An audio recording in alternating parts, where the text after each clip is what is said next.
SRC boy, what is a bloody person? Kay Mari học cao umin,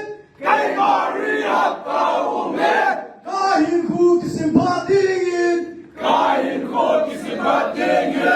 tua ka kisimpalaule, namun may dilarogin. Kay Mari học cao umin, kahin ku kisimpatingin, tua ka kisimpalaule, namun may dilarogin.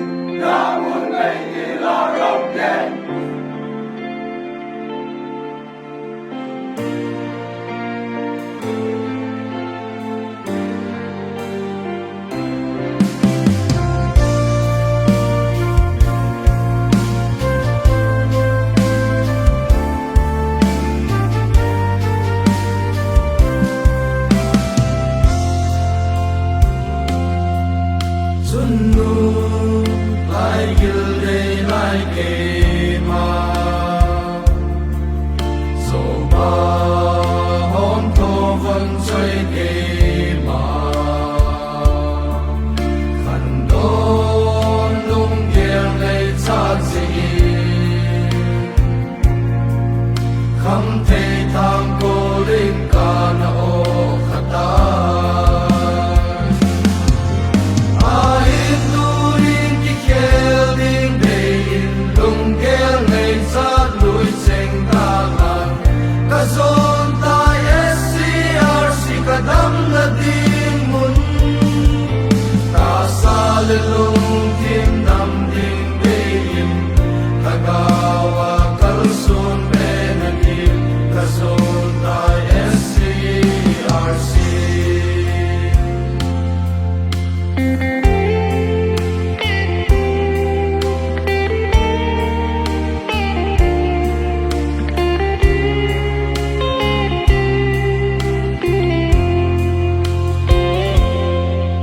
Sing sung kinep na suke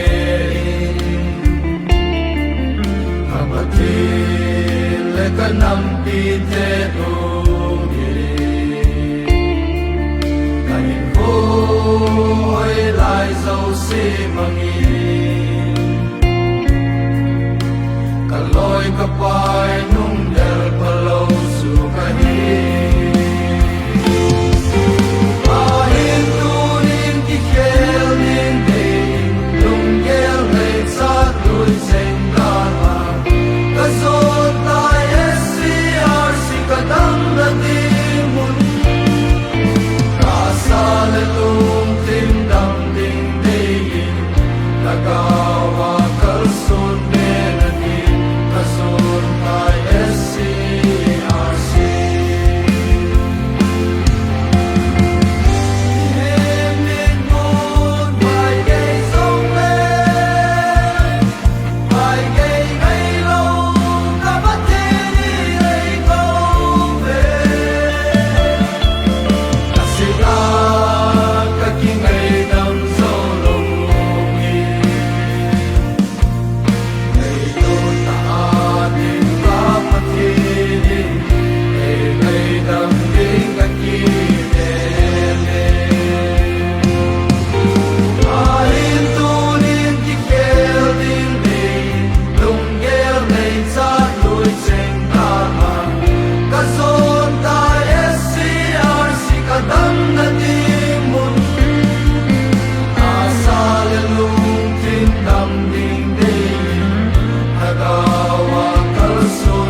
บอลที่งา ก็จุดมันมาสด ภาคไทยเห็นโคดำในปีจีวินสเป็นปีดิน ด้าน ทางบ้านนะจอยอันนะทำไมถึงสกินนี่ไอ้บอลที่ด้านนู้นเกณฑ์ใบบจ้างขัดถึงสมิงกระตินตาเลจีเจตันนะฟันดอนนะอินเอวเลยบันดาสุงาโคอลุเทเทดูดูว่าไม่จำขัดอินเอวนั่นสิมาตาวนะขัดมันเลยจะไล่กินจูที่ใจบันดาคนละสุดเกตัวเดียวได้ที่ปัจจุบันคนตัวเห็นใบบจ้างขัดชิมเตะจะสาสาวลงเลย Revelation บุ้งทุ่มจ้างสอนนี่นะเห็นเวนเกมาก่อนขับบุหรี่กระดิ่งเงินก่อนก็คิวจริงไงมีขัดตัววินก็เอากินอาจารย์ก่อนเอาหน้าฮีเลยเกมากระชุงท่าอามาชูอันกันเนี่ยความปีดิงอะฮีจุเลยอามาจงเกมาอันเนี่ยความปีดิงอะฮีประเทศนี้บอกสาวดิงินถ้าเป็นพัฒนาบุตรดาวแห่งเหตุจนตัวนี้ date 4 al hathali sang ni la som ni la gup saturday ni ko hin kema pakai thacha ren doctor le thang hau kip general secretary abcn chi pathin hau leding chapal hol hi ribbon chetan na le hon do na kan ne hi tai kia hong ding khom hong ke khomมีปีหอยลูกซีมาอังและประเทศมาอังาก็เห็นผลต่อไอ้ใต้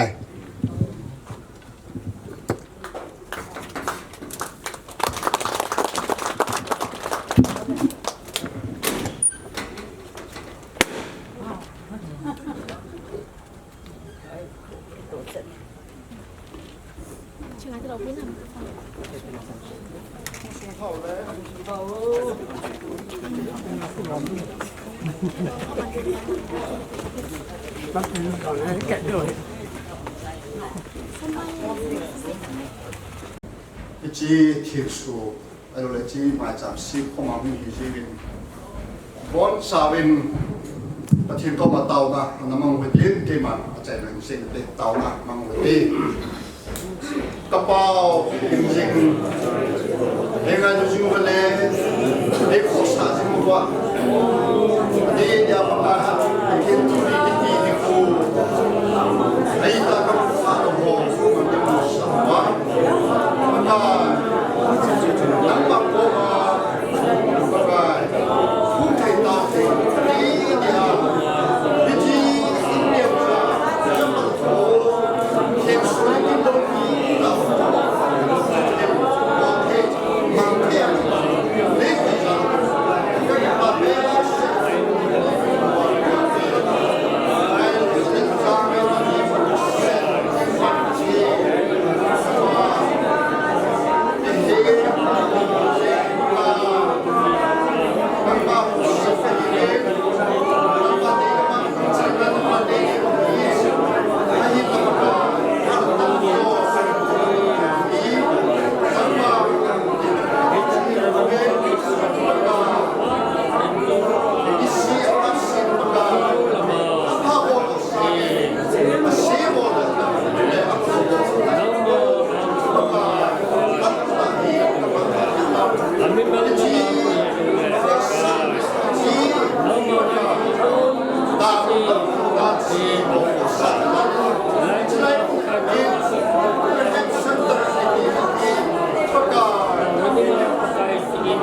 Level normal, no channel, guy. Sum na pa.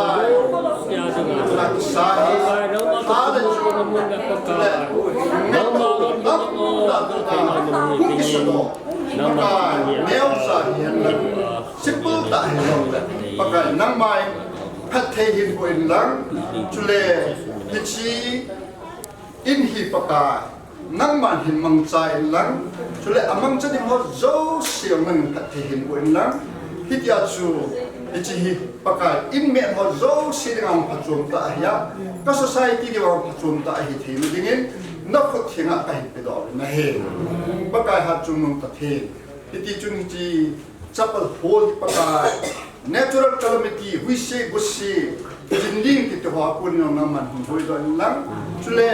man made calamities ki pakai yang se thang se je a hi lo la dang dang ji a mi thip ja su se fa se a hum lo ngring jong ka taw na he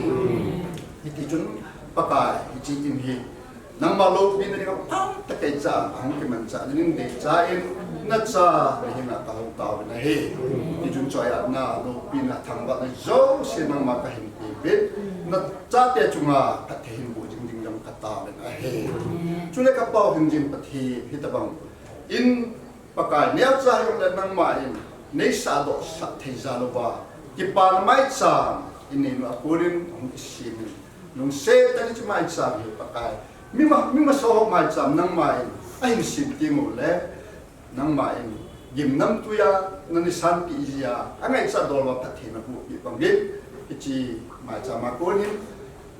in sum mi te tu le chi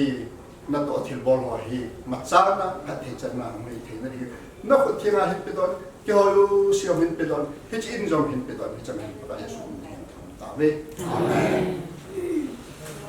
okay to ki dio hi abana he anzo kan say ma bangin blessing prayer hichi hi hong chi hain tin hichi na ding a hin hichi blessing prayer hi ipiham tia hi le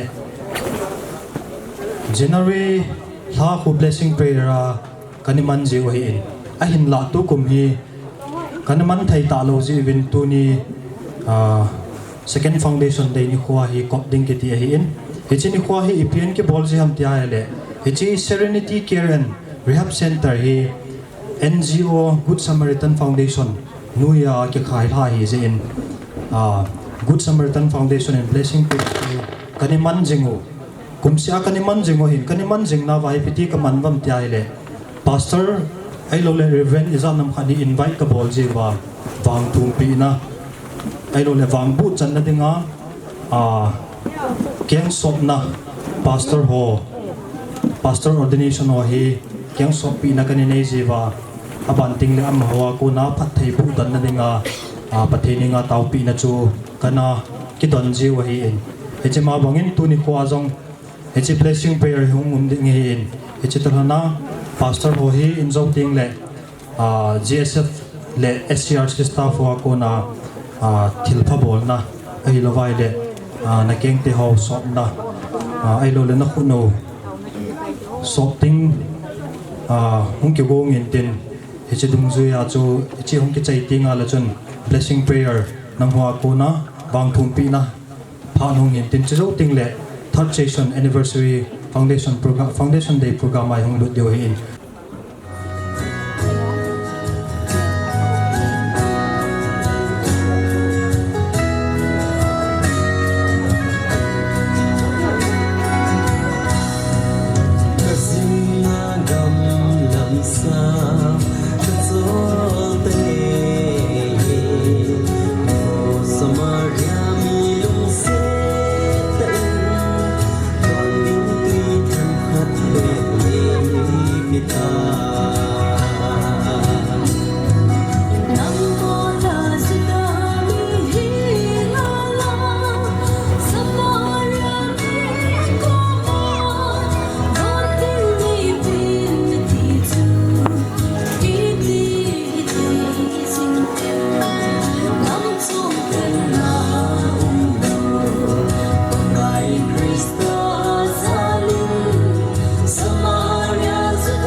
kan staff hole serenity worker sila trainee si pastor ang tauna ng kita dito staff hole si worker hole si lang ang dili kan team ni staff hole si malang ang dili kan team ni pastor ni tao dito ay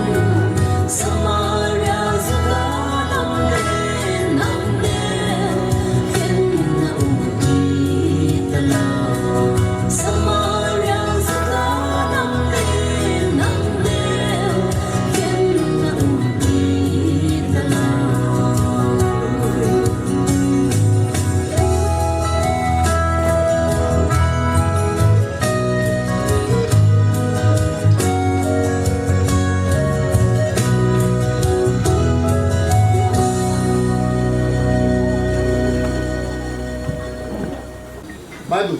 chang ni ken simin ka tin ka sim jo ting le pakai sa cha si ure image si le chlaya ki sun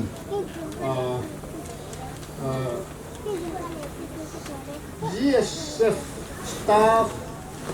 SC and RC workers and trainees tam ta ki kom khomen hi cho si ding a he itaw ding mo trainees na trainees ho ding a itaw ding mo mi pi hon long dong thma nin ki thu ding mo ading do si ng thma ai ta dong taw ding mo kin ba du chang khat ni kan sim jo ting le ka sa si hung taw ding taw chai na hi ki hola han pi red pi thangin a hin chai de he retired pastor maksud ke pana tu pha bung som li lenga na tu hitin se izina mitile mihin chapata yong chu zandinga hum hilowe azan le ding le mitam ta hat do na ahin na tu ding zo hum ahibowe ati probab thu chi bu bung thum chang thum na ta san na na le na kita na ju tha so hi in tha so hi helit hi chi te ni chu hi bu on ki on nang abon chan na lung thima na lung changa chun le khajem ki ji lut bang ji lut in bon sawaring in pathin pathe ebu piu hanang tun pakai sa chaho che hung dim do vin nang fa sang o tin tao ma ne dimu tao chai na pastor Ruben đi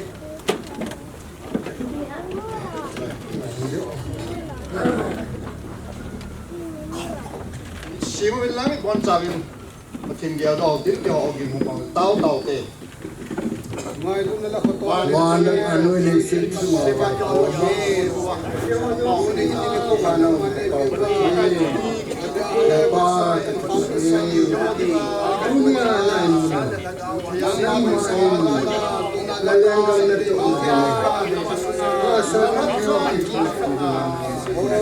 Aman cakir, ilai kiasa pakai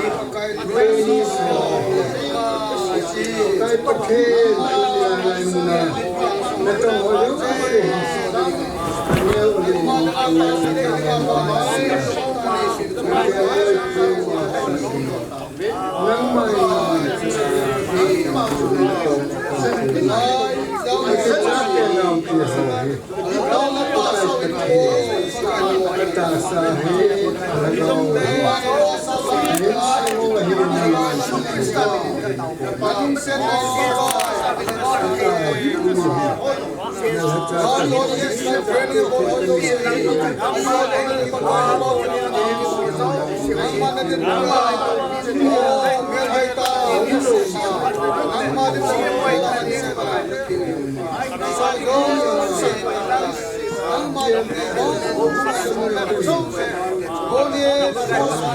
dia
Samaritan te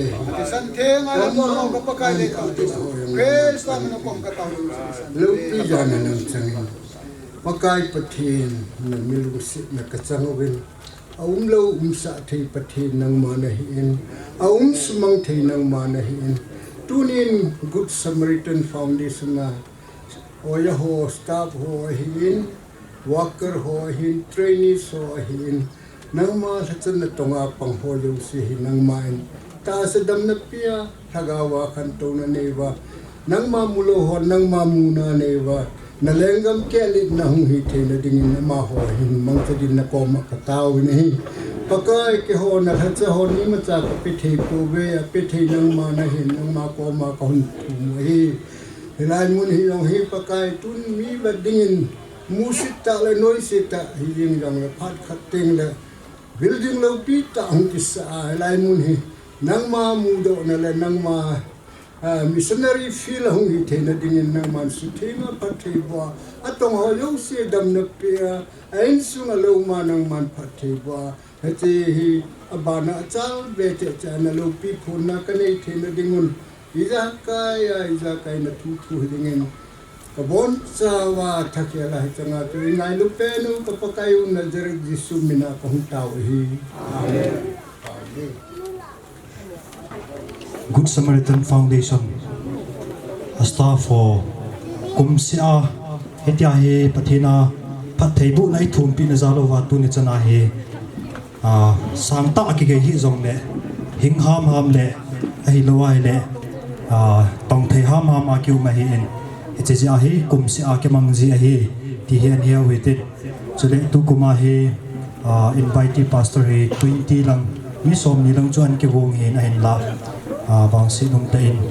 mi hi a hom zo a hong ovin kum dang le mi som nanga pat chung nang hi an ki bol ji hi in am ho in pathin hi nga bang bu na athum na zalova helai Serenity Care and Rehab Center jong hi hong ki sim do the hi ti to mi pi he ninga kain ta lang hin tin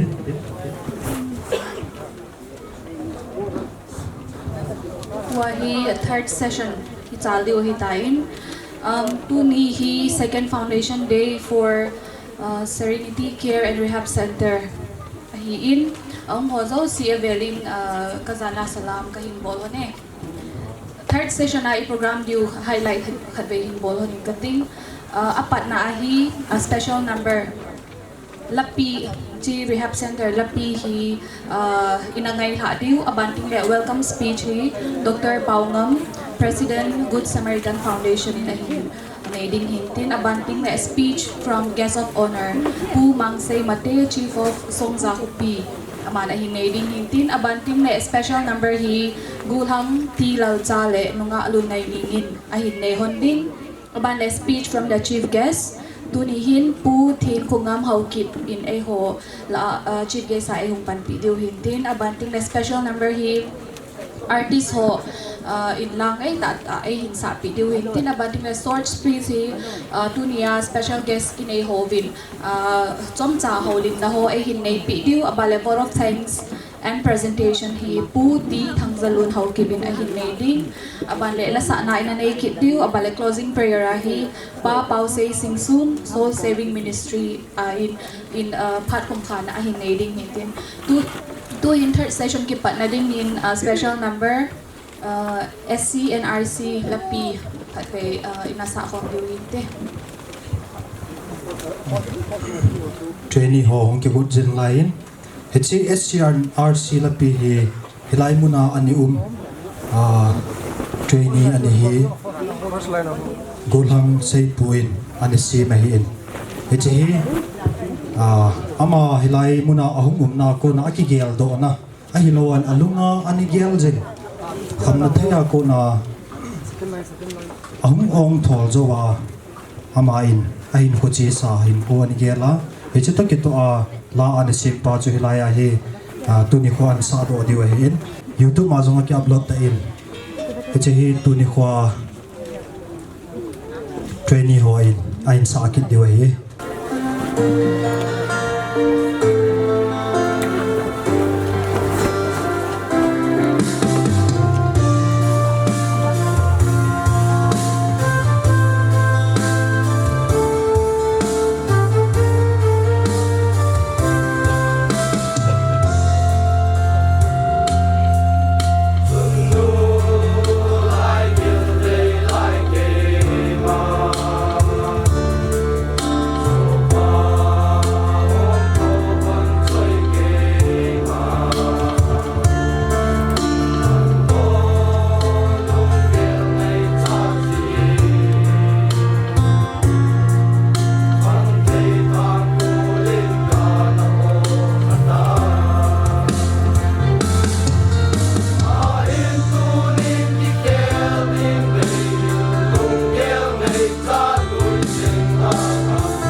Ngam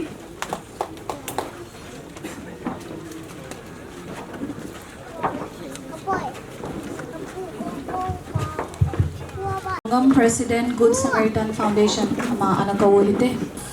Ngila pa atinin sun hibang sun ni sanoi zong le mi za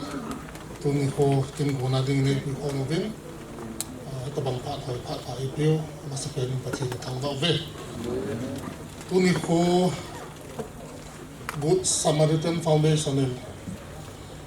ana boy pin ana phodo Serenity Care and Rehabilitation Center kumnilhin na anniversary man na programa min phale buna na chief guest ko Paulin Lal Hauki honorable MLA boy na je mo thei zong na khelin po sen po hangin chole guest of honor umang sei mate chalai putul house po in Minister Reverend Dr. Le Thang Hauki General Secretary Hauki Baptist Convention Good Samaritan staff azawa chilanga pastor ho zana pastor ho vin sala langa ki khom ule pa ule naw chule Echelaimun Serenity Care and Rehabilitation Center staff ho lunglo tala to ngai ta apang staff ho warden hin chapen na hivin adang dang hivin trainee ho na bon saving kalin na le kazana salam pentive ehi Good Samaritan Foundation na president koi bamuhin anu hi boina chon chon ji hin de bangin ka zui zo hin zong la Good Samaritan Foundation in hitabang thilpha bolo hi pacha de alom ta chule thilpha tampi anabol lawa chi Serenity Care and Rehab Center hi khata hi thilang jang tampi abol do chu tunin khong hai ni he chi do ka ta sanin tuni ko program chom cha ki mani di wa hin lungmo ta to mai tai pang tu ti chu abia lai bol sa ba kai ti tim ta ki pai Tua hi guest of honor ako na thusei na hin ngai liu hin tin pu mang sei mate chief of Songza Hupi ama phat ala tin iti move tuni ni kho hi kada dan dan chu taung ki sa ma jing azi chu tabang din muna hi ke jang timpana se dingin naute ho din mun bana hi ke jang hi riha ma koi ding ekitina lai ji din mun ka hi chi naute ho til khona ding le am ho dinga khan to na machal na sei do ding din muna chu ka ki gel thei lo hi kada ma jing ai la ka pule aloi pa hongien kana to na ji ni ho ke bang chu jani tam ki le tu nyang ki na hung ding naute ho hi ta salam thagau lam ipina til horam ti chu asai ke adinga tunya imasang wato naute ho akhan to na dula machal na ding chu kasi do ding din mun pa chu machahi he na the na chi na ka nei lo pa din mun pa chu ka ki phat lam ma jing ji sul hung jong hung nom pui a hin la pute in ngai lu ta in ko na wa hin kahung lo wala pute za lo ka hi kha din din mun chu ka ki cha in ki ja chu pute za na hi kahung din mai mai hi in tu ni hin ke ya ko nin nào te ho til khâu na ding malama kal sol be theina dingo til khâu na hi expect imacha hi ke akonin thei pu in nào te jong da wang si ti da ha ada ma vin hi jong le cái xây nôm trong âm thâu vin trang khát trang ni cái mà hình khóa cái kỳ ghê lên tu rằng cái tàu nó cái hệ cái xây thầm cái tí cái kỳ ghê nó hình chỉ na chỉ ai hiểu vào lệ bol thầy na chỉ nào tết thì không được hiểu cái mà rồi hi mà cha cái hi lâu đan lệ cái hi din mun châu hi chỉ cái xây nôm khát cho không cái là nghiền chỉ cho căn xây dựng bộ hi in ai bây giờ là tu ni hin mas penin tu nya minister lai pan pio pupa ve hi in subana zong gas adang ai lewale minister lai pan pupa ve hi nin welcome speech zong pupa ang makun zong jatavin amo zo se zana kahin pi in chung so na ang khom sale hanga ulen naw pastor ho hi in ho sarang mai theo ai lewale ulen naw ho zo se subana silai muna naw te ho zo se kangai lutna kazana salam kain bole taba sai dingin tuni hin kazam go nei bole tuni kapan mundin mun hi jingun za na tina hi zamel jong kaput ding kata san koi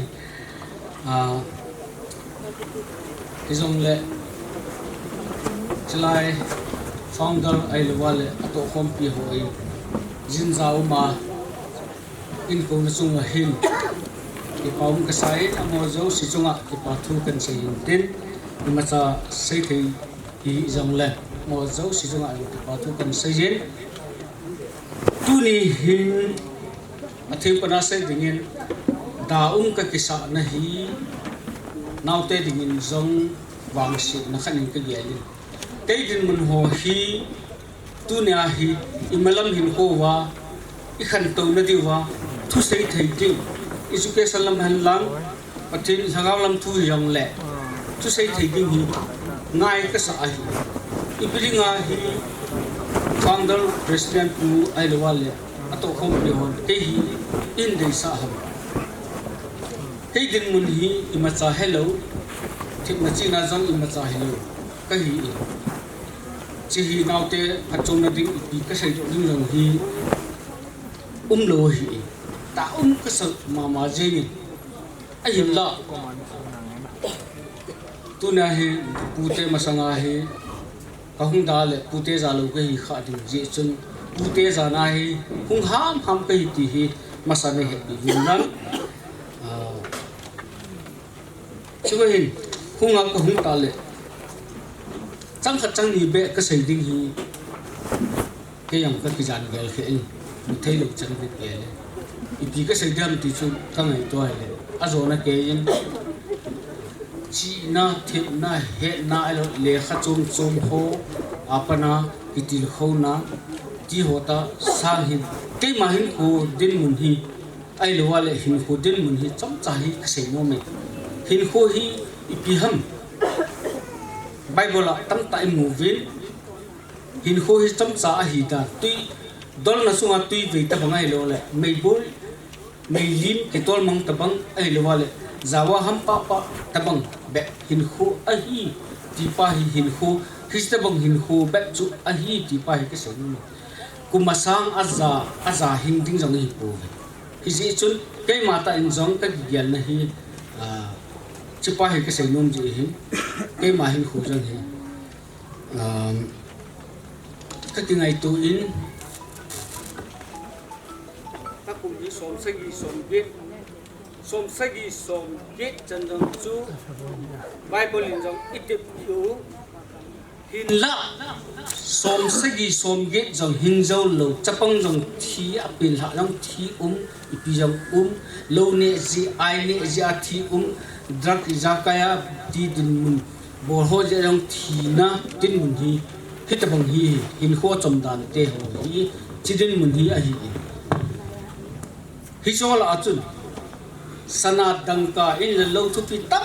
ta hi kene helang jong le ikhya le ma cha hi pu in hi chidin mun hi pa hi ka focus mun hi ji sun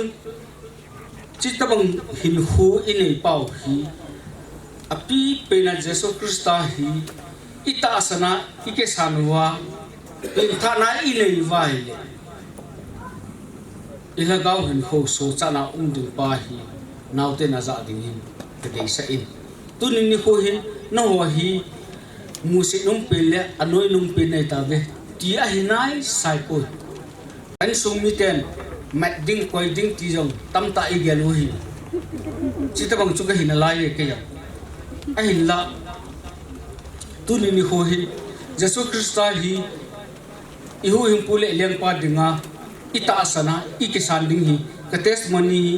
sei na hung saw ding hi velja ka pin tha ham ai wa nga chu a pin tha lo ka na hi chu pin tha ki ti hi ta bang ham ha ka a kisia ka ngu na ai lo le ipiam khat kam mu in chi chu ni ho phi ti hi poi tu ni ni hwa hi ita asana ikisana ke adinga hi ti ikisana le chu pin tha nai tu ni ho hin ho cham cha sunga hi no ho jang lai mun nam din mun sunga hi pakai jesu krista hi pe dinga hung thi hi jani ni ho na thi jinga ho thodo ki dinga hi in chichu nang le te ji hi ti pa hi good friday to hung khan din mun ja chu kan se ikisana hi le chu pin tha ji I pin tha wa nga chu testimony lam chu kan se na la sa de masa chu ka pin tha le gospel working ka cheating ai lo wala pathen tu hang sama ka cheating ito hi kan gyal ji hi ji chu hi poi ita sana ikisan chu ke ya ding hi ti kisana le chu pin tha na je ge ti hi na to ko ma ka se no mi chung chu na hi tu ni ho hin ken jong tu ni hin china thip na jai thil dang ka sei dinga le ima cha kai pu to dunia naute ho sanga mule pai te ho sanga jong thip na chi na jong he na jong ka nei lu mai thi hi jong le mi hi ma ka pe lo hi ipi ham chi pa hi ka taw nau hi kum ja ram khat hi kang taw na in pa ka cái hình phu hi ka ngai to le som se gi som ge ai in som se gi som ge te le ka thi di thi na chung te te chi ka thi ding kum zat ta lang ding lo ding le se kilo se nai lo le tin mu ni aphat chom lo dan hi chi din mu na hi ibem aphat chom de chu kai sunga hi pakai mi ta ding pachomin nei mongin ti hi ka kelhan na le in sumi mai cham ka taw na hi je ni chi din mun dum zui hin ka ngai to le mi ta dong pachom ka hi kam ka hi lo ham aka le tu ni ho hin kan theina ha sana veng min din mun chana veng sung din mun chana hilai veng din mun jong veng ta bang jong hilo veng din mun ka so veng min jong it block pi veng min jong ikipilo ayo le song za khopi din mun chan hung ki gal kai ki din tui thagala khopi le ta jong aki sim do ki ni a hin la hi so din mun hi ka target sang hin 50% bang hi ka lol hin pu in lol hi jong le ka ki ngai tu jin pa kai mi ta ding phachom nei mong ka ti pa hi iman lo hi tam lol hin lo ka hi tam ka ti na ni ho jong am ji a hin la keima capacity keima hin na dola hin hotel ana bor ka hin hotel me na bola isan bi din mun ka to hi mi te ho in pa cha han mi te ho ik pa pi hi han lang hi jong le apa som lo tam ka ti ja le isan chani ka som din mun ka mui it's live yang sung jang tang tabang din man bazal tabang din man janga so in gal hang jong kopi le ta noi khat in jali janga ki je na ding din mun a hi in a hin la ke hin ho sat na jing ai jin pathen in jong ka taw na hi sal ham ti jong lunggel khat om ji hi tabang chu din mun ka hi in tu ni ho hin hi ji chun te ma din mun chan chu ka se hi in tu ni ho hi naw te ho hin na lung na lo du hi thing pana sei dinga tu ni ho hi chlai din muna hi na thi ta ka wa dinga hi ki gel na hi zo pathinin man na no mi nei ve agei sang poi tu ni ho hi dei sang lo hi ipi ham ida ha dingu I hen o pau satan thil bol thei na hi ida ha diu hi tu ni hin igam suwa reha santal jang apung pe apun lung ju ya hi mi jang ni asi jang ni tam che hon ka ti hi chiwa hi kum khat kum ni beding ti ngai tu hi vin mi himin service government service khal jang chu hin na ding a hi poi ito thailam pichi hi kini a holna kana sei ji masang inu te pa te hin service na hi ding hi ti ding ta le kha sim sau tu la hi service hi na ding le le kha sim ding poi te chi pi hi het na thip na chu I pha nu aum lai sanai isim dingu I boarding ho chi chu lung le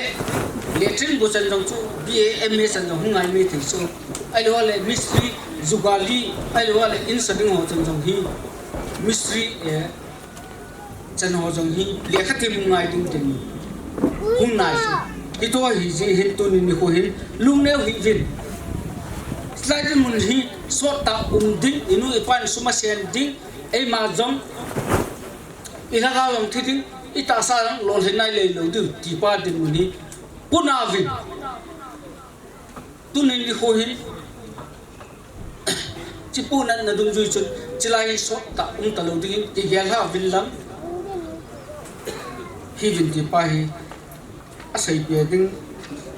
ima cha no ding til kho na ima cha khasai jo pu in tu ni no ma se ka sa in ke jong ku te za lo pe kha thing ja su khong mấy hi en tu ni in cái pan min ho hi thu sei thêm ta na ho dinga thagau le ta sa na til kho thei diu den mun hi kapu pan ana ko khale ke pam ding hi a hin la amai ingai du jala aloi pato hung te min kana to na ka jang ka mu lo hung sei ma sa jong hi lo hung sei ma sa han lang hi le chun kanop lo hel dinga hi ai wa nga chu program ta zo wa chu kamina chun sa hing te ma hi ja chu ute za lo ke hi kha di ki cha na chu ute za na ai tu na hi kong na hi in sei thai jang ma cha ka nei ko in naw te ding jang ma cha til kho na he thêm te poi ai jang le tu ni din na hi a pi pe na chu hilai din mun hi ako na hi yon thol dingo idda ha gang dingo iksim tuk dingo avai ge ti am poi mer hoi ta salhin ta pathin asim na pau hi pathinin man cha num na ine ve ti pa hi naw te ho loi le pa te ho ko ma kan se nun tu chin tin ai pi jong le tu ni itong den mona ko na hin ti phalam pu ni ang le ma sa sei do jong le ka ki pa na zala ku te ni ngai lu na zala kin jong jan choi le tin envelope niaw khat hi pin ka tin langa amo ko tin chu pe phat china ni tan te envelope niaw chai yang ku pa ta in hila pi van la apa thimin na izang le pa na zala kan bo tin CBS pa hi sa ta hi an pi din pa hi ikine mo tin ma pa na hi na tu ni pi jong le CBS pa chu thing pana se ja chu e ho kum sunga da ama wai ho na hi ji hin ama in tu ni ko hin asa khaw so hi yang le lin ta hi tu ni khoai ta ba ga de thai itu hi nung le building no ta itu du din mun jong hi tu na hi chi best power em le power an to go de kine pi now him tin tu ni pe a ko ni neo cha hi him pin ka de pa na ke ma pha chan su tan te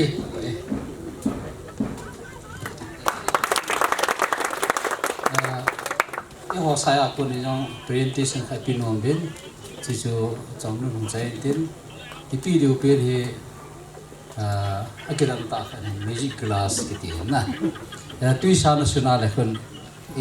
ha ho logo ho mo po do di na ya chu ni tha le da dang cha pa de chi chu a hin ni don de na ya bi ja na do na le tu na na se jo se ki na chu wai hu de tui sa na tui sa don na he chi tui sa là chân amazing chung po do de chu du mo po do de na ki pa be se tu pa he evenji de sa sa phim de ki ta tu hin abanan chi waitin special number ani ko waitin Miss Roslyn Kimbo DMM ama ani ko waitin hong ki wot jing lai jen DMM hi discipleship making ministry a hin am ho ministry zong hi helai SCNRC adinga hi partner khat a hin am ho to hin thagau lamen lang ta sa lame zong ge ki thu khom zinga hi chi center moni kera na hi ti to kan say do hin tin tu in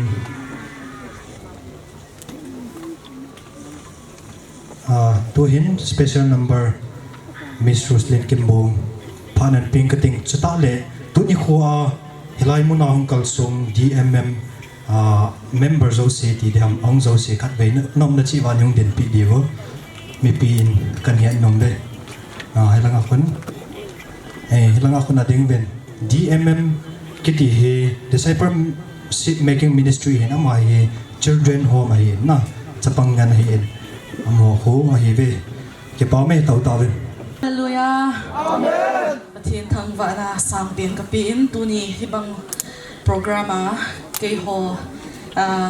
chiala ka omo ki pa ing pasian minin ki pa thu ka gena tu ni Serenity Rehab Center de pasianin tam se min thu phang pya hen la mabana ikimo ki chang on zok hisanga khang to zo sem di changkang zo sem ding in pasianin thu phang pya hen ole ichen naw van noi ti la to pasian men lo pi phat dingin hi aphwa tu hi nu nuam khanya nga hi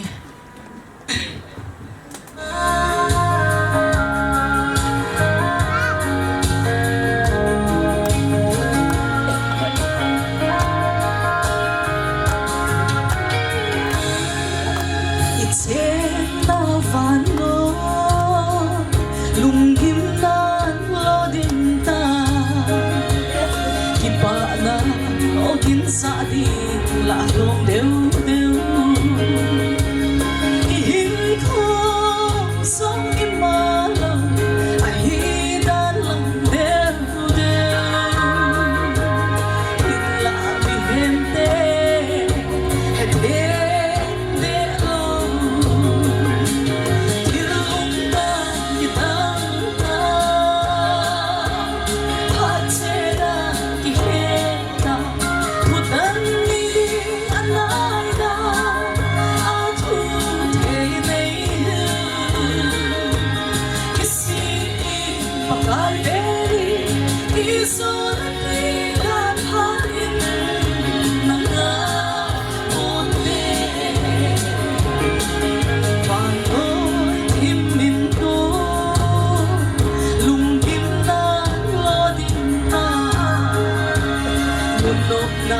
suốt mi gió tươi và thêm thêm gì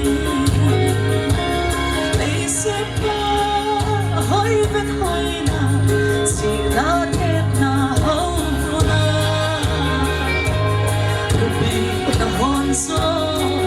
cùng sẽ lấy lâu thương đã kịp anh ta hát sẽ đã kịp ta.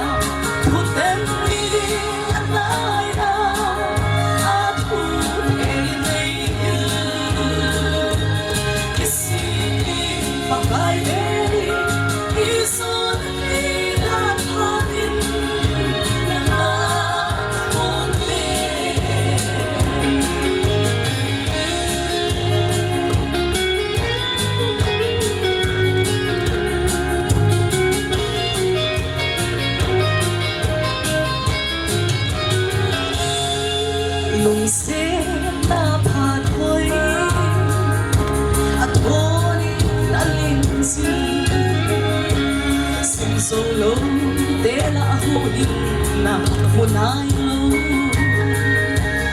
cái kinh xa tha thì ta sa hung hung đình hi ta vô mình đau tê thì kinh thao tê thương ta thì ta hát chế ta thì khen ta cuộc đời đi anh lại ta hát thu thế này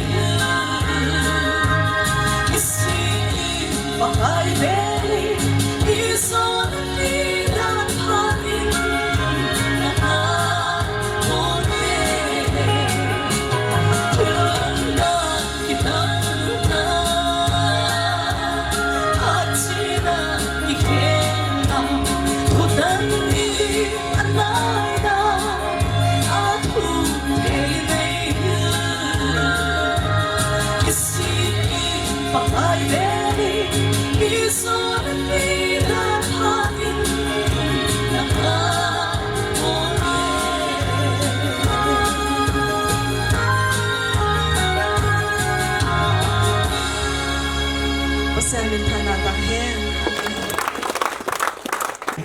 Pa khai ho CSF project director amain ki phat hong pi do ding ka covid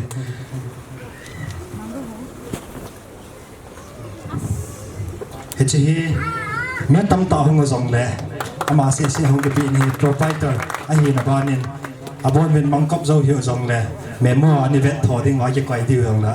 apa he mai tin abanin ani chaloi tin speech puchi guestว่าใช่ไป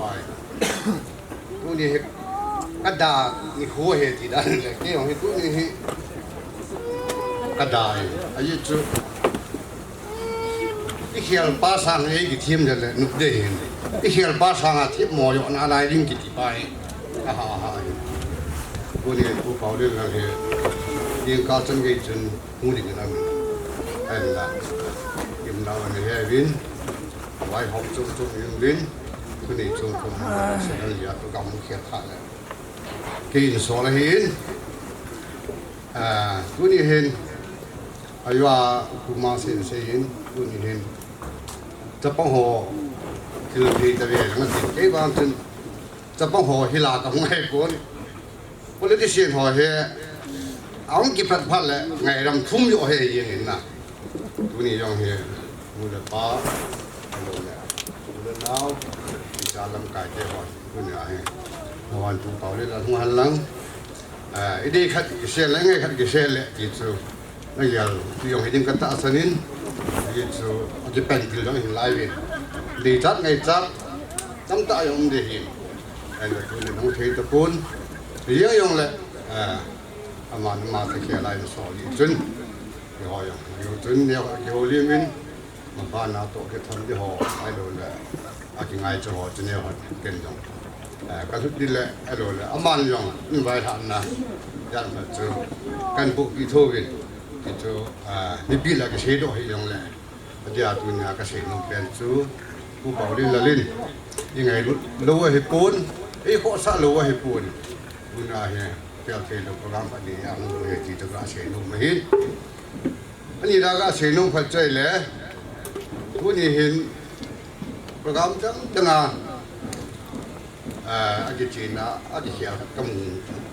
อเรียกว่ากำมือขัดแห้งเป็นเศษกระติกอันนี้จู่มันดึงอากิจีอะไรอัตตาพอไอ้เราเลยพี่พอจู่ทางพี่อีพีไอ้เห็นแล้วไอ้เราคุยแล้วทำติดใจอย่างเลยโปรแกรมพัฒนากิจีนั้นอัตตาพอกิจีจริงเลยทางพี่มีเศษสิ่งเอาไว้ปุ่นสุดละตายากิบันนะไอ้เราเลยพี่มันละตายากิบันเห็นตัวนี้อัตตาพอปากกายเขาจะหอนอันต่อปีด้านกูหอจะก็เป็นไล่บุญมาหอมไอ้โดนไล่บุญมาหอมขนาดอันนี้เสียเรียนข้างตัวยิงใจก็ที่ป้าปีมาเองบอดบอดจังหวะป้าเป็นเสียกินเฮ้ยไอ้ยี่จู่ไอ้มาเลยมาเพื่อนพัดคนที่เราบอลแล้วนี่เราจะกี่บอลนะไอ้โดนเราเพื่อนพัดจนเพื่อนพัดจนกี่ละคอมเลยไอ้โดนเลยทุกอย่างกำหัววางใจเลยไล่บุญนะนี่เสียเรียนหอ lai mu na ale ki he thi no lai mu na ho tu ta tong le kan tu Japang tu am ho jang patu ma ding in kamu ken no ki pa pi ma emle pa ko mo ki sen tin hunung yong le tu nya nó hoàn như ngày chăn quá cả hung bồng vậy kéo nó cái ngày chăn thì phô với ông thì nó là ni hết bị lăng bông phô một tiền thì biển mà ngày chạy chạy có sung ao thiêu chú bốn cái vai hoa hiền nó hoa cái vai bốn cái hoa yang hiền ngày chạy hoa cái xây bị tổ hoa cái tổ khom hoa cái lô này cái chi khom điều hết thì chú à chạy na cái xây nó miền lăng thì tấm ta xây phong cái gì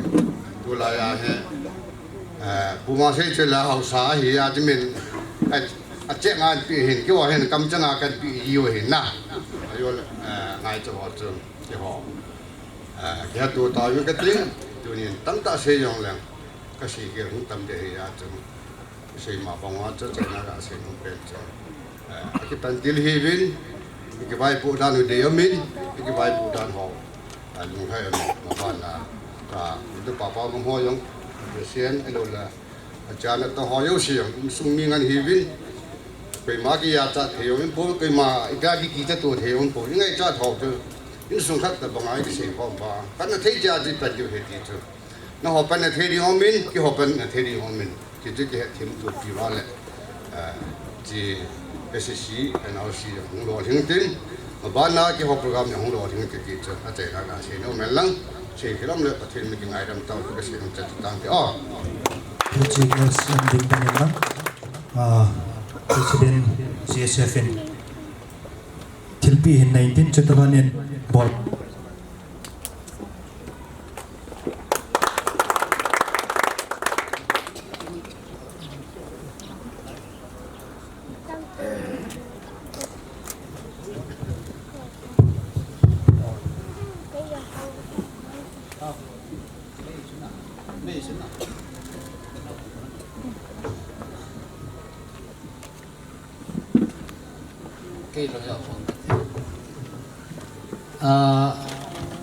tuy buồn cái thì cho tuy là thiên đây lâu điều hiện là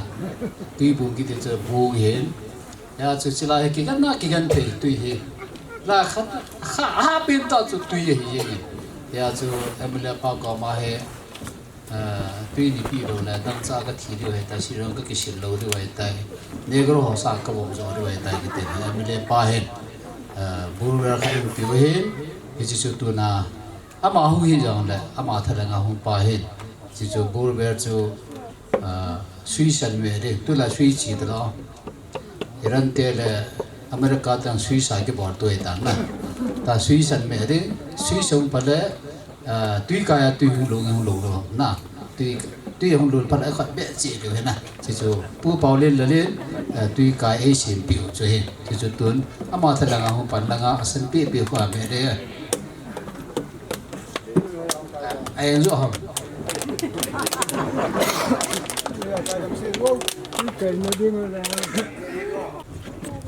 Tuy hi là ngao hồ bay mà không cài đồ đi hết.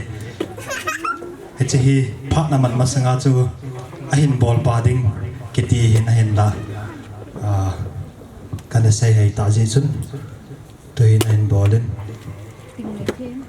Hết chỉ vang ngao hi nisim si lệ asunga elai mona trainee hoin kisil na ai lo le von som nai pi ha man theo hin không mong này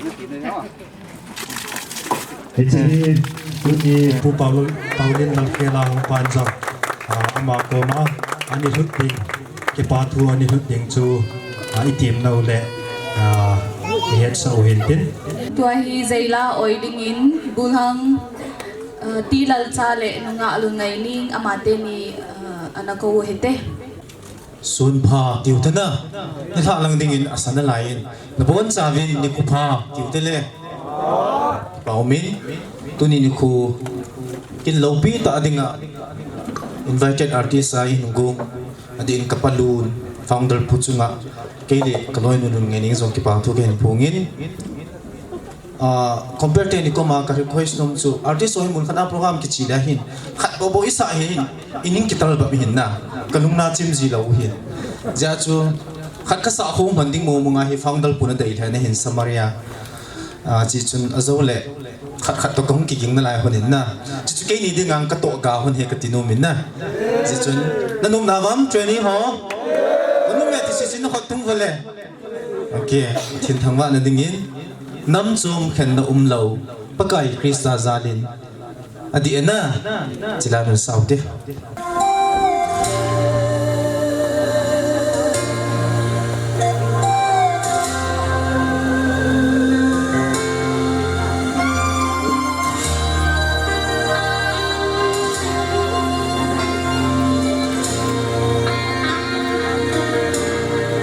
Kazin nagam lam sao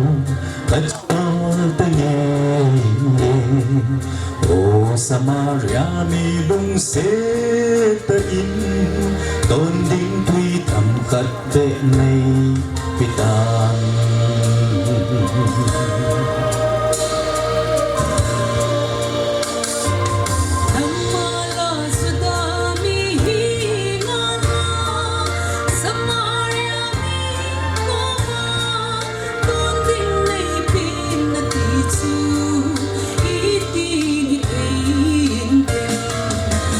song khen nào lâu pakai Krista zalin Samaria juga nam ne khen nâu kita lâu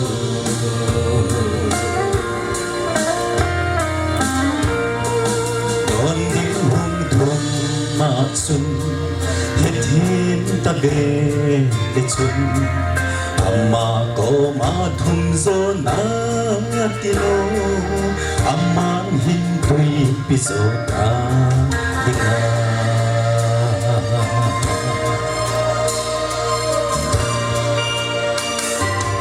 athana ding la nei lo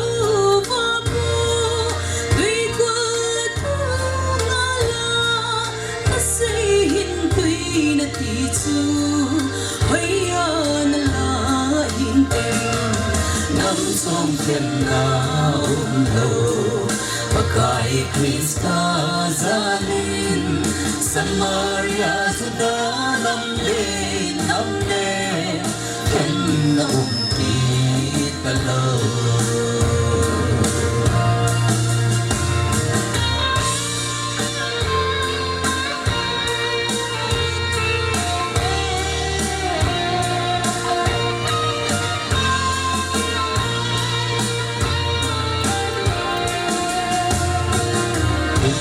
chân su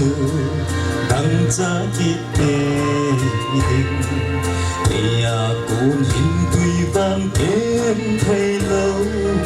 đăng cha kít đầu na hin tùy anh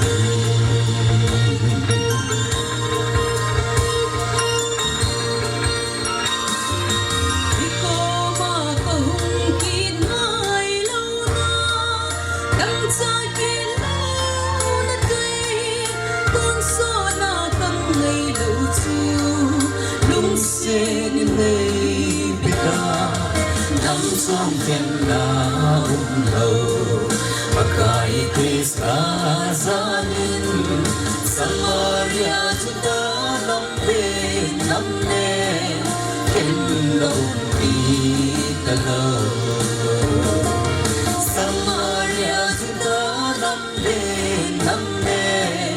khen nâu kita lâu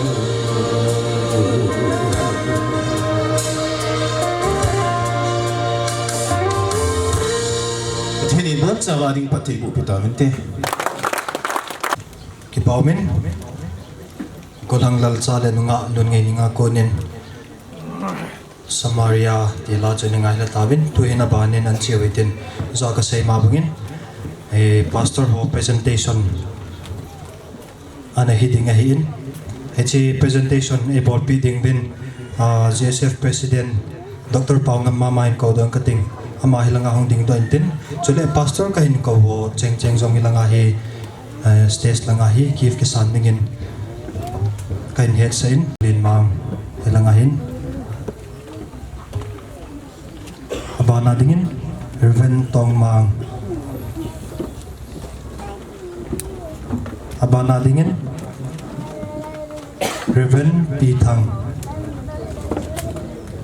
dingdan utin pastor ho zopa le a abana dingin pastor let mang abana dingin pastor chumkulal abana dingin evangelist Hemlun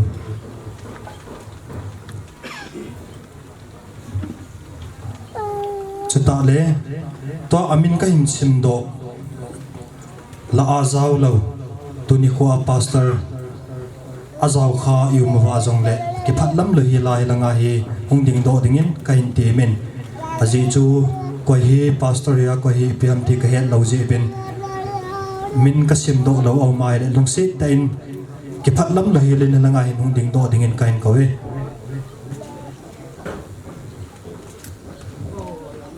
chule lim hi zo lang le ki la na bui ding si in aki ka pe ding in warden pu hi in chule supervisor pu hi in chuta le chief functionary pa em khai ho hoya no mam helanga hin lim ki ka pe ding in ka hin ko we phát sốt giống lệ ai lâu lệ sa giống lệ lăng xịt tên mi pi te hoài ani thu ham ham hoài tên hay lai mun hi he đều khát chú center mun hi in emi ho hi adam masang si vai hi aki thopi bangoi hi he che achu adam ka awa dinga hi ima asi abesi na lo dinga hi ki venna dinga hi mun tin hi sang di wa ka bol hi na he chi a cho sa kha hi ne jong da ni he thiam dingin ka ti mo we JRC chairman hi tula tua pastor thang ne wa hi in ama in phat monong ke la in tin chole JRC hi pem tia hi le join rehab committee a hi ama sa penin tuni second bank foundation chole chapel hall inauguration program lopita egon ti ova egon no elodin sa ova pathen kathangwa masapen ne he parents sole chate member ho in the josi mai lut si bai kahin bodin a hi lamka hen JRC joint rehab committee katibet cha hin chairman kana hin lamka hin rehab center somni le thumwal ana omin chule atha zong phabe khat om kitan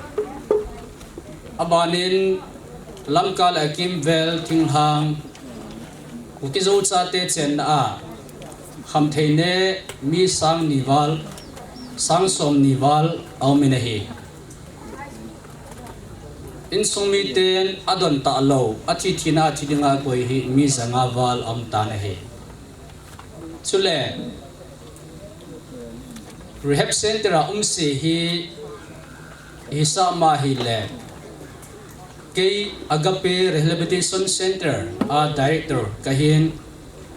paluna to palun hi joina dinga treasurer sumlang anamo po hile akilomin kahet khel lo le join kana hi binahi laya koi umam te ko ma koi umam ti hiken zo amanang abon chan ka ke hetu so kai ven in mid stampi hin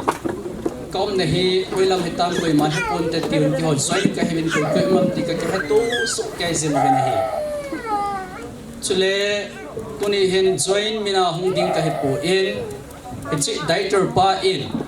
kay ma personal in ko zia ka hung a heti he join mina ka holim ding ai pon kay ma mina private na ka holim ai ti kan se do nominate tunin line mana cha te ho hi ven parents so hi ven thanom ta program nang naw chuma ka ki pana ka hin phone bana hen tampi sei pum ka tin igama rehab center tampi om zong le laya na kha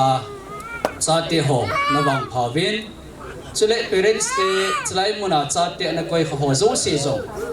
nawang phave ti hi ka se do nom a hi azi chu palun hi ki ho adinga hi aminin ke chairman zong le pa tabanga joint committee ten kanani yu lungpi campaign lunglen pena kanani yu ama khnoya hung selin chapang ho na hiu hi mi wang pha na hi vin chule ana koi kha parents so zo na wang pha ve ti hi kan se do nom a hi e keni a hi polun to keni a hi ikama hin re ma dingai mitam lo pen he dinga hin ke ya khu 70 ver ka amovin line izat amdem ka hepon keni a hin mi a hlom na loi a hin zakhat word sang na zam omen tam pp om na omen ti chu ana hi igama hi mail hegar sanga kho zo kham thegal hin do wa hetai ti hi tunin itsa inaute hi service mutalo zong le kham the ne lo po po wa le nu le pa te alo hin ka heti ki hai mil lo du a he ya chun ki ho mai le ngan si hi bin lang parents le hi taw na to apha cha mes fee hoi ta ne pi wa le ki ho dinga tha ha de ding a heti ha chai na pe na kan se do no ma hin sa te ri ha mom ho zo si kham the ne la ya body za cha lo wa le ri ha ma si bo lai za cha de ham ke sim tha ko ti hi ha panai pan di wa kale itsan kan se ban chung tuni hin now ka chanu ngai nu to kang hanin lai ri hep nei pa daitor pa le medam nu kanu hung din pin tin pun khat ka sil pino min ke ma personal now ka chanu ngai nu in join tin pun sil pi hanin ka tin itu ke phat chai na himai ding a he nu zong ding in tin pa zong ding in tin pathinin hitsan nan puina bahin ki ho air sin zong kan ki pa pv ti vet sa na a chanu to pun khat kan sil pi han le ke ho phat chai na hedi mai e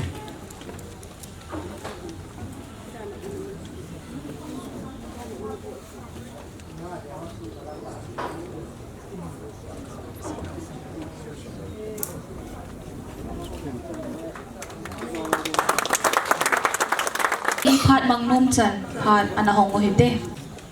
avelin ahong dinge ni ti even lang azo welcome speech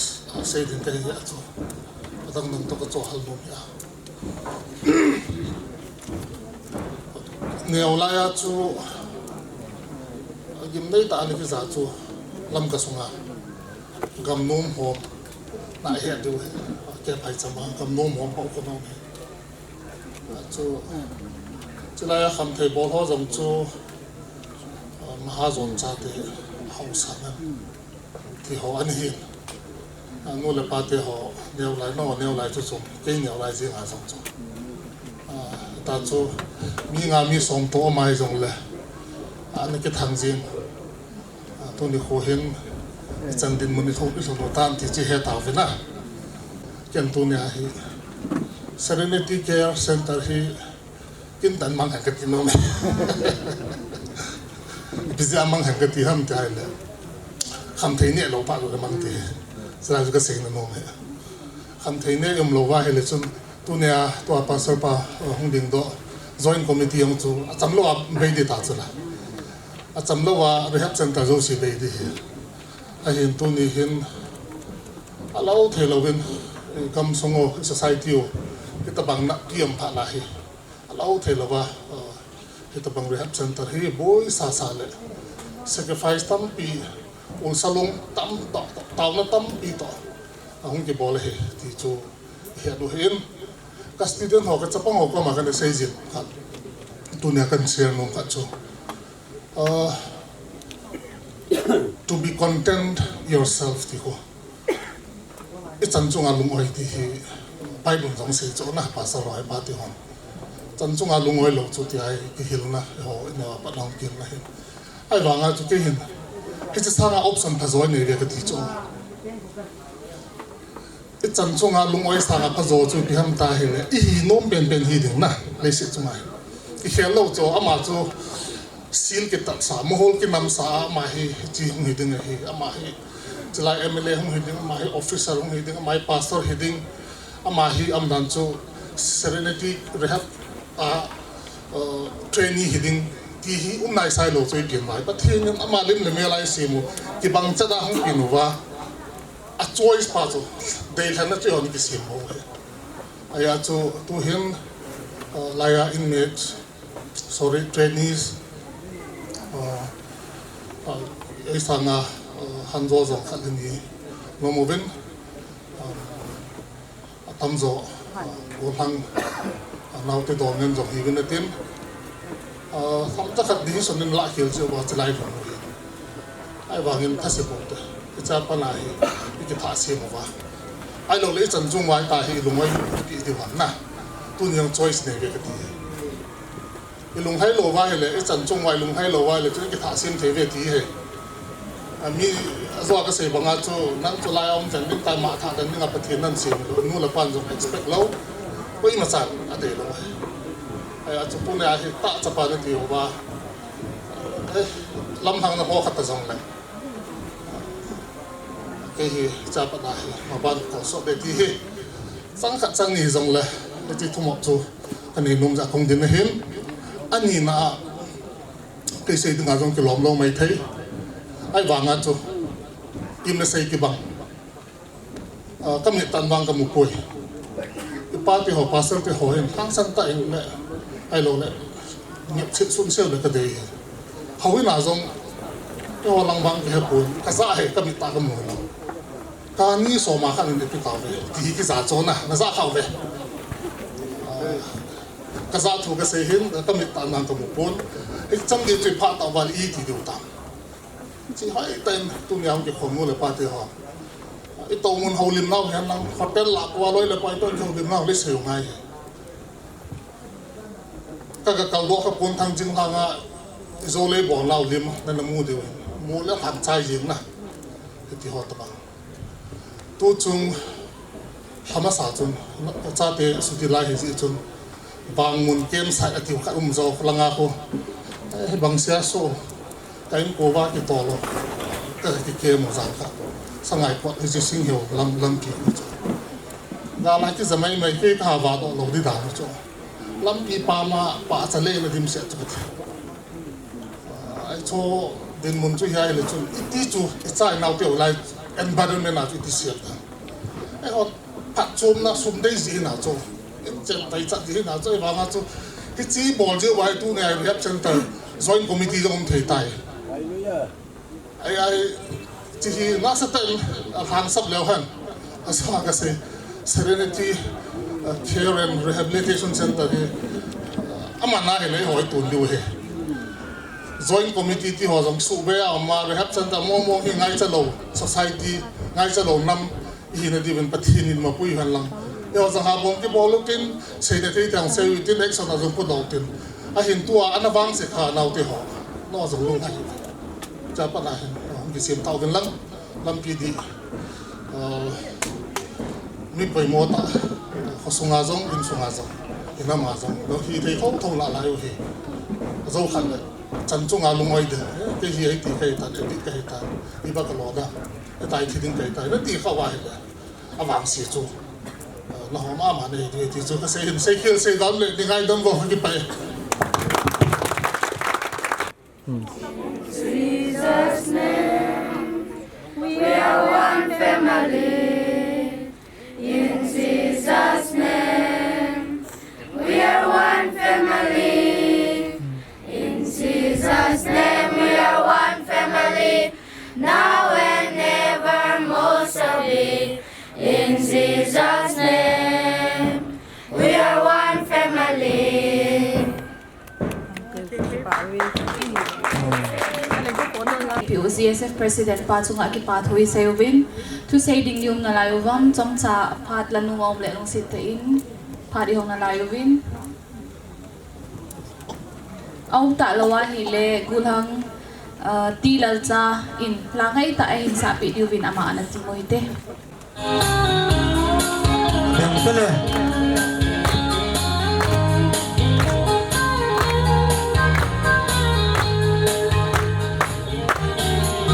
Uzin nalambi ahasa alam ado nung zina ai bin ai bom ka chi tu boy Itin hem ba zikin ka cho azizu kasot hi ka balam bi ahi Kapsu di asa alam atau katsodi Agitaw Pogihi Agina Zona Muna Muna Umen Zona Di Hata O Zona Di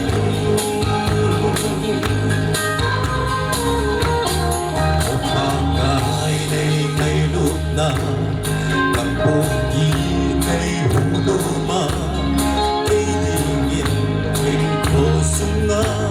na hungkoin at higilin na hungkiin inlaka at himpo'y agad ay ngayon na Kapsuli asa alam ataw kansone at ikaw Agina Zona Muna Muna Umen Zona Di Hata O Zona Di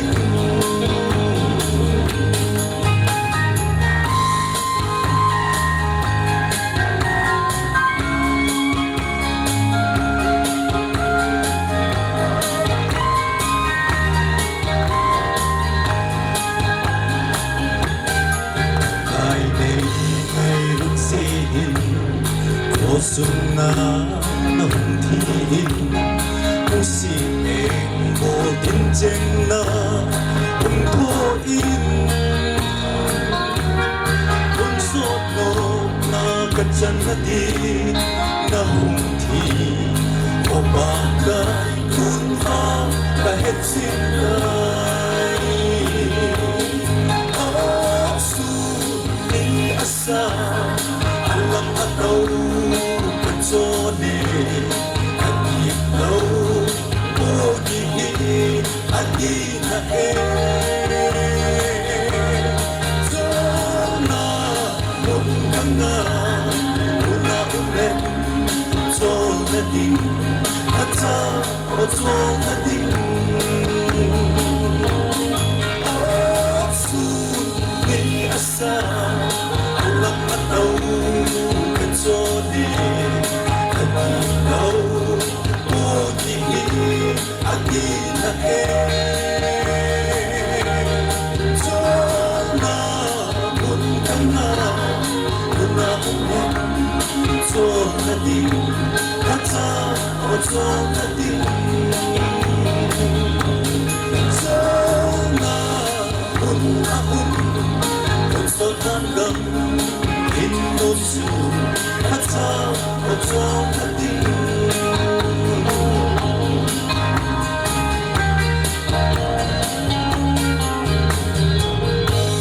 Bon sawading patay mo bitawin te. Kipawamin golang lalsa langay taan sa apivin abanin vote of thanks and presentation atingin di tangzalun ama phana ni piwitin echiso ting le special number atingin nungalun ngai ni ngan kiwong dingin kaniat se to hom pi sur saving ministry te chu nomna bahung ni di go sit te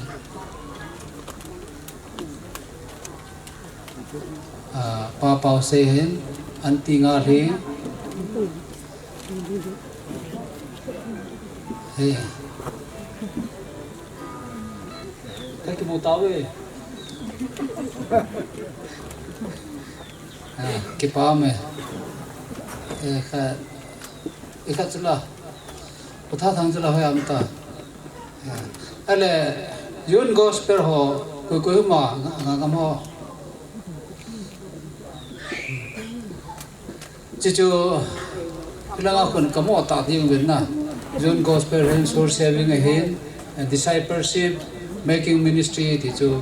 pathian na tong ho mi pha ba khan hoi ka ki loi khom ba partnership ti he chiwa he share ka nei khom mo hin yo chun ke pa me ta yo ja kha ju ka sein soul saving ministry te he mi hi sponsor bol hen chiwa he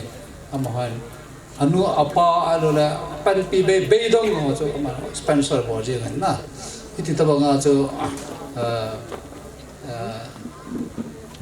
DMM te discipleship making ministry te hi lamjang he langa lamjang khu mebin chi chu nunga Rosling Kimbo chule ama to khom pi anti nga thing le chapang chag ho ti da te na ha sa ho si ama hen al koi aloi khom ba le kha hi lo wa school kha jang bo lo wa home ta ba kha bo lo he ti zo ama hen chapang ho he pi ham sei ju hi ding ti a zo ama hen agon hin ki paum ta to khom pi ho jo si na chu wa ki pa na kan phungin tu na chawa ang thei ji wen chikit le ken ti a ko na lam kai ho hin chikit le ho pathin la cha ho i ho hin pathin la cha ho important ki sa in e jo am ho taw na la he ha jo ha lo thu yong thu lo wa he ni chi Samaritan service ki chi jing ke ain e jo yo chun ha kha chu konda la ko ne sa tawen January 21 he blessing day ta ni ke mangji a December ko phula len ki ta este ni ka he pathin na ana ki tong athu ki sei thei lo ya chu pathin lung dei na zo ki to ai sei na te la ima cha ka sei thei lo tong na te la ka to tho thei ai ja chu ka to ju he ye chun tu kumayang he tu na pathin tha cha ho chun na ni taw pi chu cha te ho yong se ho he alung kot ki hong min tin a to ho zo se yong he kalung kot ki hong pe la he pathin lu de bang na ka to thei di we ti he ka ki lian min no ho zo se chuna ki pa na kan phung ne chikil yo chun ka tu pa yen ki sula ta na se nei la ni dangnar ta chu se sang a chu bol phu ba chu se adi ki mu ki tam mu zo ai ka ti man chun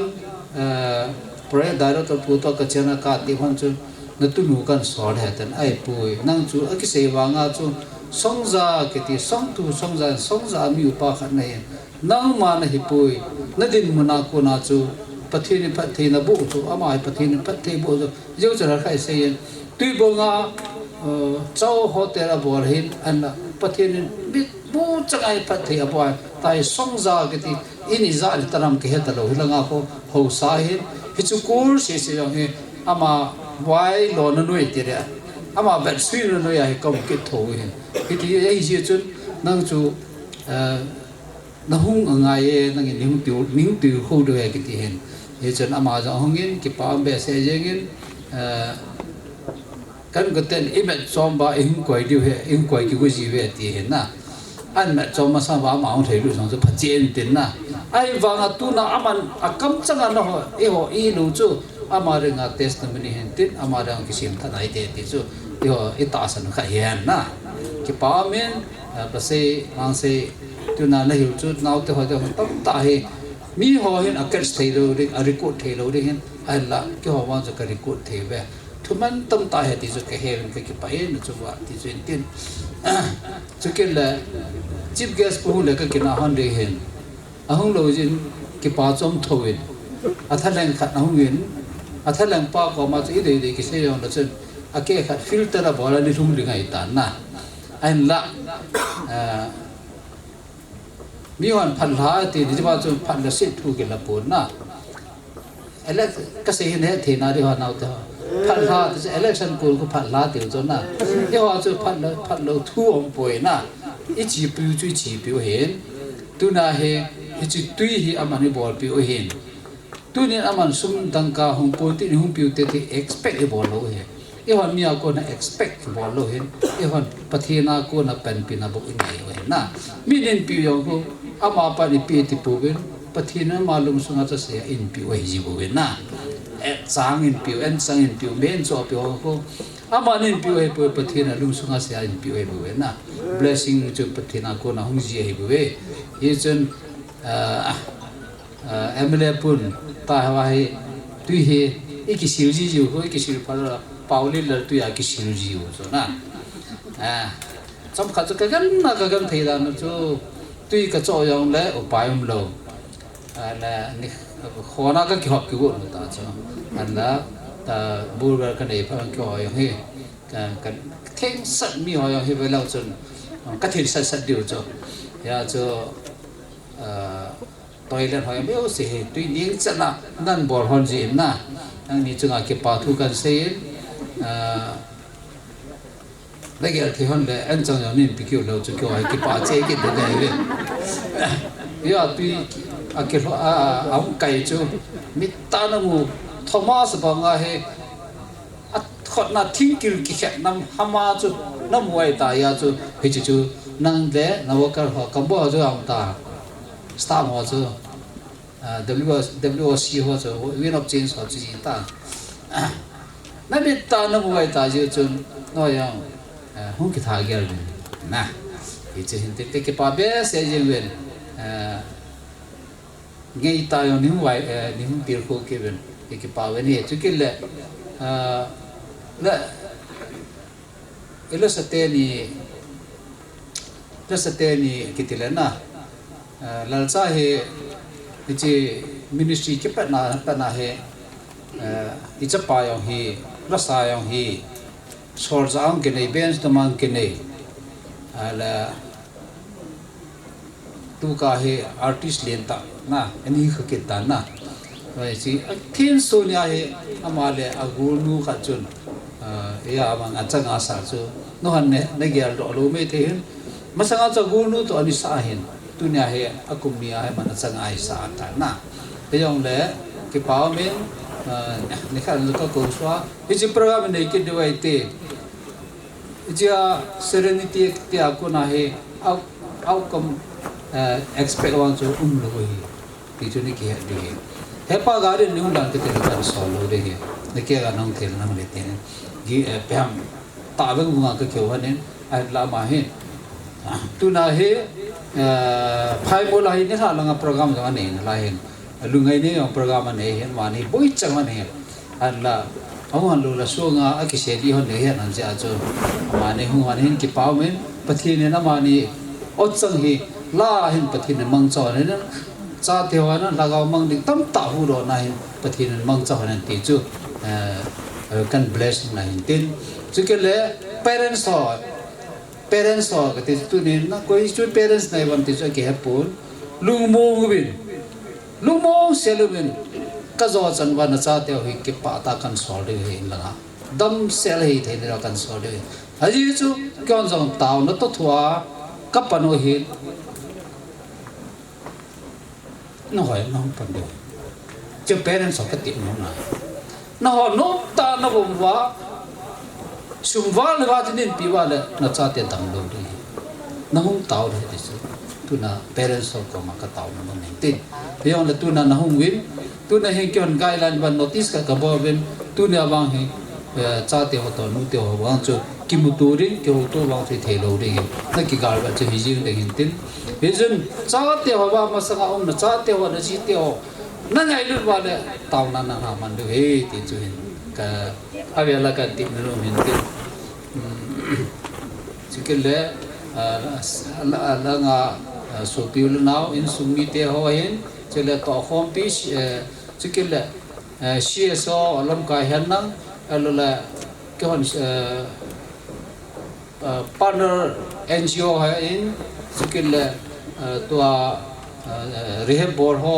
ite tabang suffer ha burden ne ya dunia hu ho loi le pa zo se na bo chake chung ba ka ki pa na kan phone hin tin tun kin now te ni give kapino men jo la sate ni ti ta ti di hin tin he chun lung se tan lal sala lercha le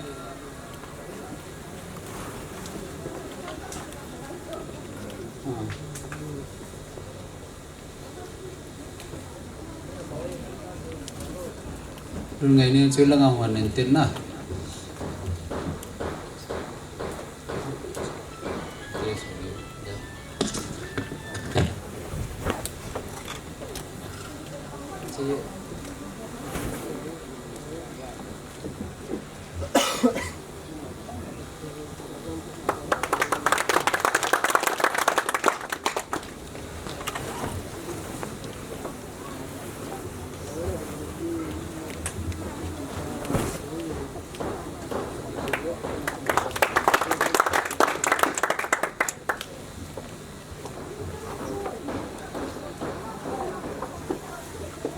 cái thì vô cho nó quá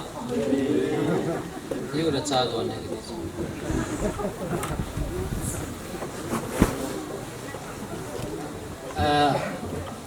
ni khana amasan program phulailen program anje se tawen na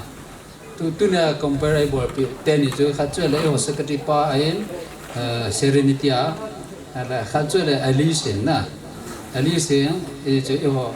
masayong se tawen ama e ho society a hi numela ringa hi tulatwa hi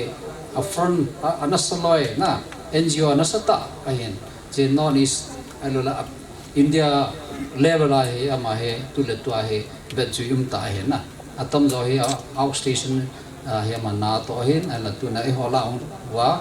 masa jong na ho na ka pi ju na gya ro wa alui na wa hichana chu nunga le ha thim kan na ka pi ju ti chu kan ma ke tela kia na ti ta na hisu na ki kia pu ba ke ti na hi pu na hisun tu ni ama yang e ho minin ke te na ta ka chi tong khom chi ki ya la e ho minin ma man to kha ni pinom bin chi chu hong ki san ning kan tim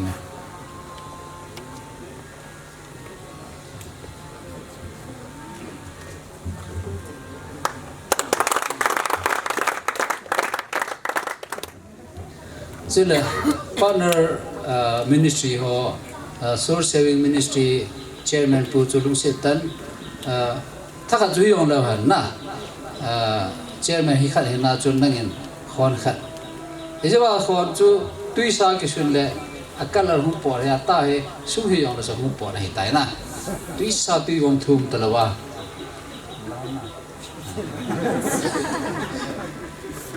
ya chu chairman pu la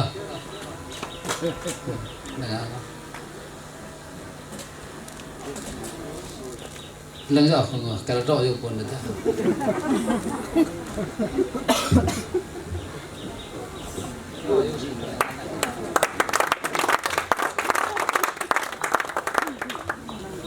cái bao mình anh chạy này cái gì đấy nào thì họ training họ rồi sẽ training cái điều là kiểu hiện life in training है कहते हैं मुंडा की इनमेट कहते हैं इनमेट जो ये लामो को इनमेट है शिपे हो वहाँ को इनमेट कहते हैं हेवां जो कमांग पोवन फिर को है ट्रेनिंग है खिलफा बोल रहा कि ट्रेनिंग नमूना हूँ लुट नहीं बिन नलुट नोम लोले कब साप पोवे अकिशिम को हूँ लुट बिन ताकूं लुट से ना जो नाव तो जो से लुमोंगा थिमोंगा इमडियो हिंटिन जो क्या लेमी पी हो से को मका ताऊ नो मोचो तारीख से ज्ञापन के हर केम कची का पॉट पन के देव हेन हिचे नावते चाहते हो जो से आदेगा है निंताव कॉपी जिंगडिविन बिनु मी पाहेन से के ला तू नाहुं के खम जो से कोमा तारीख से गेट को केम का बॉर्ड हेन निंताव पे विन तिजो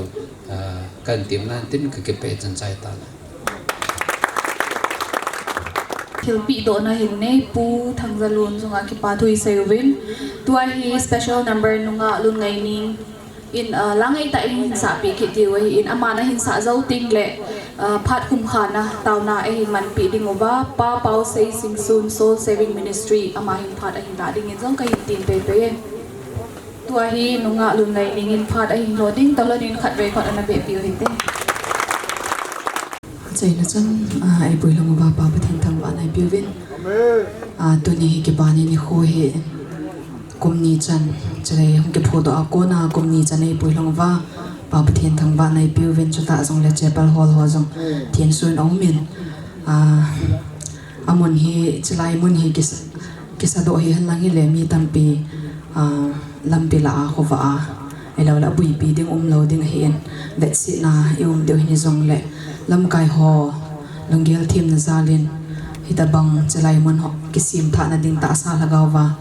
atha be a panela ova hin ko thing manova pathin ki modo anao mon hi te ding in pathin in pathe bo pi ta hen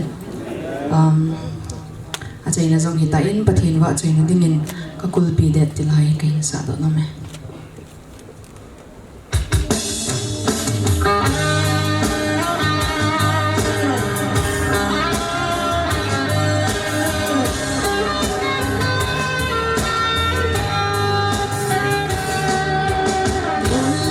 sang hen lăng vô lên đời cài giống lệ linh lệ khâu lại hi giống lệ Giêsu ta cái luận ta vô lên hang sang hen lăng vô lên đời cài giống lệ linh lệ khâu lại hi giống lệ Giêsu ta cái luận ta him hen lăng và sông lệ lung hấp bố nghe kì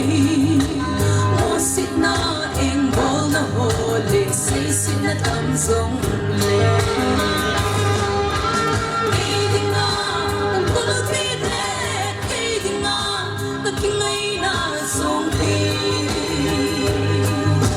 Giêsu to cả kỳ thân na Giêsu to cả hi phô lệ hi là phai trong giọt sông lên thiếu sĩ đã kinh ta vô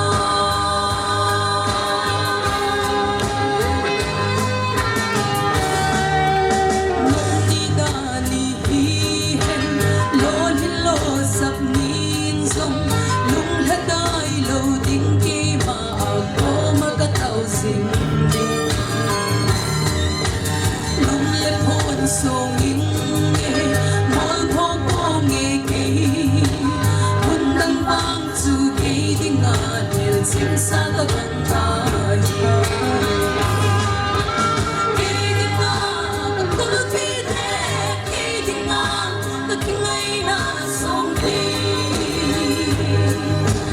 Giêsu to cả kỳ thân na Giêsu to cả hi phô lệ hi là phai trong giọt sông lên thiếu sĩ đã kinh ta vô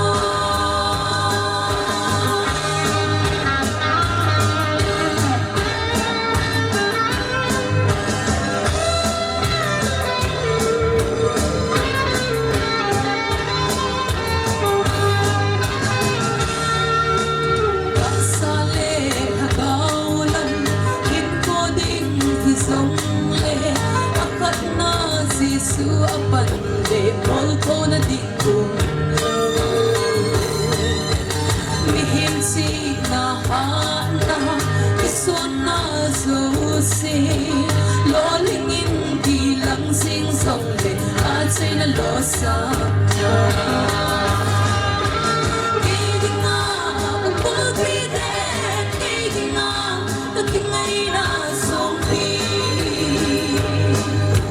Giêsu to cả tin hon na Giêsu to cả hi phô lệ hi là phai trong giọt sông lên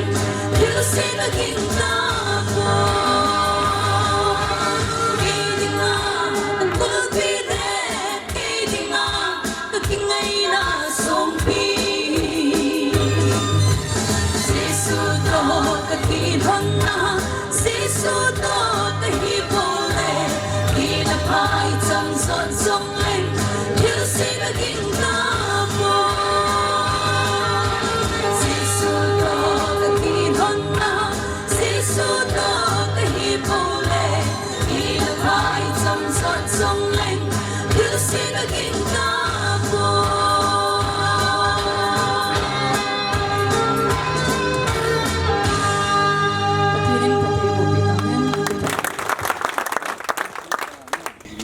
Kipamin nunga lun ngai ni chunga ki pa thu 7 ki khan tau na pa pau se sing son ama in phan hong kilo in tin a in kilo jing lai zen het sa khat hin nei in ka ting tu ni khwa helai mu na hong nu le pa te ho hin chule jin ho a hin ges ho hin i het diu ba te sa khat chu pem tia hele tu ni khwa helai mu na video a hi lawa hele photo na ka mo hi social media mo la thang loading ti hi ke hoi copyright ti di mai lo le phem khat ka nei vin privacy ti di ham khat nei ne bol pi vin ti cho hi e bezin nam tia ile mi phal na baya ai lawa ile la hi center mun hi zin center muna trainee ho phal na bai ki te la mo nup na baya hi alimo hi social media thi thang hi ka dei lo hi privacy nei no koi pi vin ti hi tim na hin ten ayan la am ho zau na lo am ho mai ki la na lo wa thil dang ho mi dang mai la no choi le na ta do thewin tin ahin la lungsit da in SCRC ko na tim na chu trainee ho lim hi social media nei na ta thang pi lo ding bin tim na hi tu in tau na mang ding phanan piu tin ama in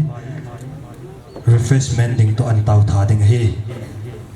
damsela boilo wa phare chai sa oi pau pathen ama sa pen in thangwa na hi pe masaw na hi tunia president pule aloi ho in ato khompi hon program lo pi ta a pha chai taw na mangdinga in ti mu hi ka ki pa ma yeng in ama ho zo si sunga ka ki pa na ka hin phongin ma ho zalin pa pathen thangwa na kan pi na hi amen pathin zanan imit sing so ke yutin ke man pathin hinga taw na ni nge lo pi pen engai lu hing jing ka pathin opakai na lung se na kidam ta nei chan sawa na cha te ho in ni dan khat jing yong nang ma adinga hing zo lo jong lo man nang in nei ngai lu chi wa kai naw ka ta saw bile da ma nei koi pi wa tu ni kiti ni khole tu ni dan phan ho muthe mang the ya dam naman tam le phan man tam nei pe jiwin opakai ka chung wa na phan hoi lo pi ka san ka ki pa be sen na ko ma ki pa thu sei na min ka thang wa e opakai na sa te ho namit ve na anga nitin phatin nidan tina kiel hier se hier cha hier no zo se amasa engai dam di win na ko mangai dam ka thu min he tunin pakai lungse ta in nangin hichilai muni itabang munham ipiam ti nangin heso ke jin hi yesul lungse ta in pakai nangin president po hin ato khompi hozo sin angai chanu ipiam ti nangin het pe so ke je o pakai hagaw mang thai ding mi zarum ham pakai yesul nang ma ahin kho nei pa nang ma nahi alim le melu pe pa nang ma nahi turi chan ya hai theina hunem pe pa nang ma nahi o kapathin nakal vringai lunna an het khielo hi ta zong le tunin atha agyal ro theina divin nakal vringai lunna onema alung suwa tha nangin na ho pi ki din ko makatawin hi o pakai lung se them hing jing kapathin nangin ichimun hi athon hilowa pakai naute chate ho adi ngai ta sa lagawa so cha nam nong hi theina ding nangin phathein bo nge din no ko ma ka taw ni opa tua ka phanu nei chai sa o ke pa thu sei to ko ma pakai lam kai te hon ne le don ding han gon te ho nangin ane ding zo se le don ding zo se adinga ta sa dam na lagaw lam ha na ki pa na tha so thei ding nangin phathei nei bu pewin tin thangwa to thoin hi ani nei hu yung pu kapakai jesu menen na ko ma ka thu min hi amen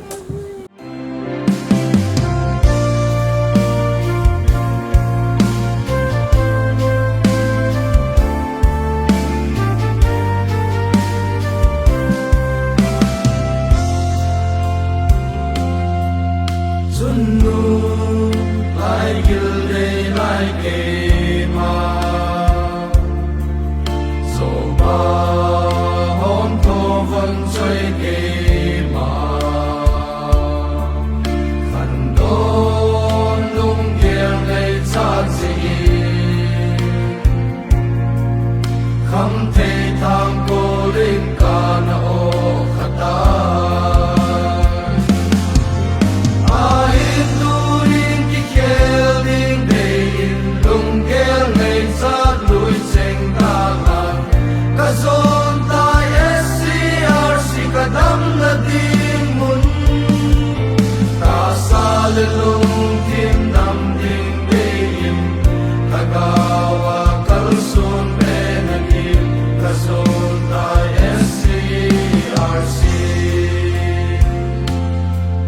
Sing